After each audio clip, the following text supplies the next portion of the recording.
Hello friends, welcome back to optometry fans. आज हम discuss करने वाले हैं DHA exam minus mock test practice set 18।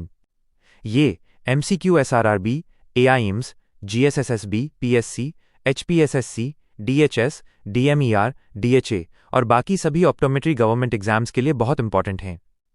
Serious preparation कर रहे हो तो डिस्क्रिप्शन से ऑप्टोमेट्री फैंस ऐप डाउनलोड करो, जहां आपको मिलेंगे daily MCQs, mock tests, PYQs और क्लिनिकल नोट्स। चलिए स्टार्ट करते हैं। Question number 1। Transparency of ocular media is mainly due to their A thickness, B curvature, C avascularity, D elasticity. Correct answer C avascularity. Means ocular media की transparency का सबसे बड़ा कारण उनका अवास्कुलर होना है, यानी उनमें ब्लड वेसल्स का ना होना। Question number 2। Which of the following structures is not avascular? A cornea, B. crystalline lens, C. vitreous humor, D. retina. Correct answer D. retina. Means cornea, lens और vitreous तीनों avascular होते हैं, लेकिन retina एक vascular structure है। Question number 3. Tear film is considered a refractive medium because it A. produces tears, B. maintains corneal transparency, C. maintains IOP, D. helps accommodation. Correct answer B. maintains corneal transparency. Means tier film को refractive medium इसलिए माना जाता है क्योंकि ये cornea की transparency को maintain करने में मदद करती है। Question number 4। The physiological study of tear film is included under diseases of A cornea, B conjunctiva, C lacrimal apparatus, D iris. Correct answer C lacrimal apparatus। Means tear film की physiological study lacrimal apparatus की diseases के category में आती है। Question number 5। The most powerful refractive medium of the eye is A.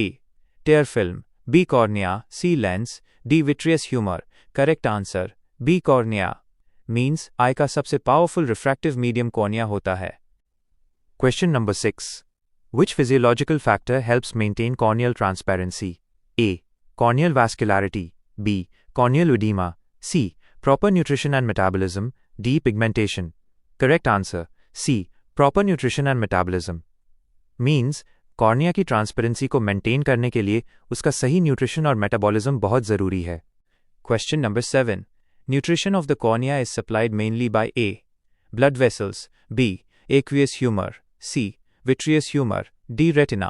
Correct answer B aqueous humour. Means cornea को उसका main nutrition aqueous humour से मिलता है। Question number 8। Which of the following is included in corneal physiology?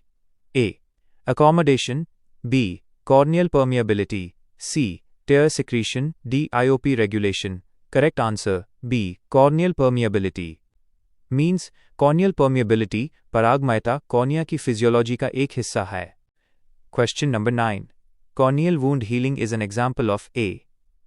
optical property, B. mechanical function, C. physiological process, D. pathological change. Correct answer C. physiological process. Means cornea में जख्म का भरना, wound healing, एक normal physiological process है। Question number 10. The crystalline lens is mainly responsible for A. transparency of cornea, B. formation of aqueous humor, C. focusing of light rays, D. tear film stability. Correct answer C. focusing of light rays. Means crystalline lens का मुख्य काम retina पर light rays को focus करना होता है। Question number 11. Which function of the lens allows near vision? A. transparency, B. metabolism, C. accommodation, D. nutrition. Correct answer C. accommodation. Means lens का accommodation function high हमें नज़दीक की चीज़ें near vision देखने में मदद करता है। Question number 12. Lens metabolism is important because the lens is A. pigmented, B. vascular, C. avascular, D. elastic. Correct answer C. avascular. Means lens metabolism इसलिए इंपॉर्टेंट है क्योंकि लेंस अवास्कुलर होता है और इसे न्यूट्रिशन के लिए मेटाबॉलिज्म पर निर्भर रहना पड़ता है। Question number 13। Which of the following refractive media lies between cornea and lens? A tear film, B vitreous humour, C aqueous humour, D retina. Correct answer C aqueous humour. Means cornea और lens के बीच में aqueous humour भरा होता है। Question number 14। The aqueous humor is A. gel-like substance, B. clear watery fluid, C. thick protein fluid, D. oily secretion. Correct answer. B. Clear watery fluid. Means aqueous humor एक साफ और पानी जैसा watery fluid होता है. Question number 15. Aqueous humor is present in A. Anterior chamber only. B. Posterior chamber only. C. Both anterior and posterior chambers. D. Vitreous cavity. Correct answer. C. Both anterior and posterior chambers. Means aqueous humor आई के anterior और posterior दोनों chambers में मौजूद होता है. Question number 16. The volume of aqueous humor in the anterior chamber is about A. 0.06 milliliters, B. 0.1 milliliters, C. 0.25 milliliters, D. 0.5 milliliters. Correct answer. C. 0.25 milliliters. Means anterior chamber में aqueous humor की volume लगभग 0.25 milliliters होती है. Question number 17. Which structure depends on aqueous humor for metabolic exchange? Retina, B. Choroid, C. Cornea, D. Optic nerve. Correct answer. C. Cornea. Means cornea अपने metabolic exchange के लिए aqueous humor पर depend करता है. Question number 18. Removal of metabolic waste from the lens is done by A. Tear film, B.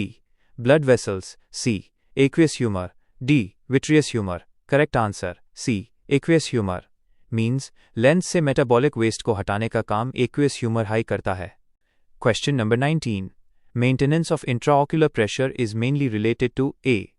Tear film, B. Cornea, C. Aqueous humor, D. Vitreous humor. Correct answer. C. Aqueous humor. Means आई के intraocular pressure IOP को maintain करना मुख्य रूप से aqueous humor से related है. Question number 20. Which refractive medium occupies the space behind the lens? A. Aqueous humor, B. Tear film, C. Vitreous humor, D. Cornea. Correct answer. C. Vitreous humor. Means lens के पीछे वाले space में vitreous humor भरा होता है. अगर आपको ये MCQ एक्सप्लेनेशन हेल्पफुल लगा तो लाइक, शेयर और सब्सक्राइब जरूर करें.